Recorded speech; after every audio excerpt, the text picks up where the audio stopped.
धनपुर गांव बहुत ही छोटा और शांत गांव था, जहां के अधिकतर लोग खेती और पशुपालन करते थे। उन्हीं में से दो परिवार ऐसे थे जो एक दूसरे के पड़ोसी भी थे और काफी गरीब भी। एक परिवार में एक 15 वर्षीय लड़का सुमित रहता था, जो मजबूत शरीर का, मेहनती और हंसमुख स्वभाव का था। दूसरे परिवार में 13 वर्षीय लड़की मधु थी, जो सुंदर, चंचल और बहुत ही प्यारी थी। दोनों बचपन से ही अच्छे मित्र थे और हर दिन साथ बकरियां चराने जंगल जाया करते थे।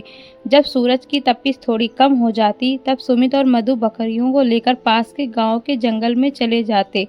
वह जंगल इतना घना था कि वहां दिन में भी अंधेरा सा महसूस होता था। बकरियां इधर उधर घास चरती रहती और सुमित और मधु पेड़ के छांव में बैठकर बातें करते, हंसते और खेलते। उनका एक पसंदीदा खेल था सेब, संतरा, केला और मौसमी। इस खेल में वे फलों के नामों पर मजाक करते, कहानियां गढ़ते और ठहाके लगाते।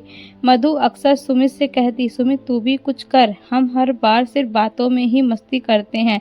सुमित उसकी बातों पर हंसता और कभी उसे गाल खींच लेता, तो कभी झाड़ियों के पीछे से पकड़कर डराने की कोशिश करता। एक दिन जब वे दोनों जंगल में अपनी उसी पसंदीदा जगह पर पहुंचे, तो उन्होंने देखा कि झाड़ियों के पास एक और लड़की खड़ी थी।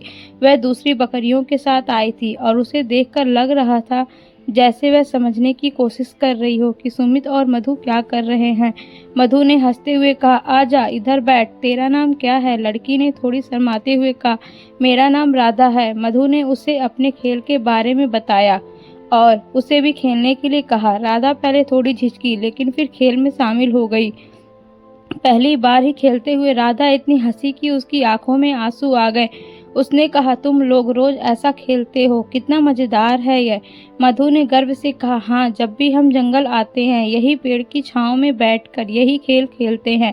सुमित ने हंसते हुए कहा, अब तू भी हमारे साथ खेलेगी और ज्यादा मजा आएगा। उस दिन से राधा भी उनके साथ बकरियां चराने लगी और जंगल की मस्ती में शामिल हो गई। अब तीनों दोस्त बन गए थे। सुमित, मधु और राधा रोज जंगल जाते, बकरियां चराते, बातें करते और घंटों तक खेलते। उनके बीच इतनी गहरी दोस्ती हो गई कि वे एक दूसरे के बिना जंगल जाना अधूरा मानते। एक दिन ऐसा हुआ कि सुमित और मधु थोड़ी देर से जंगल पहुंचे। जब वे अपनी जगह पर पहुंचे तो देखा कि राधा पहले से वहां मौजूद थी और अकेली ही पेड़ के नीचे बैठी अपने आप से खेल रही थी।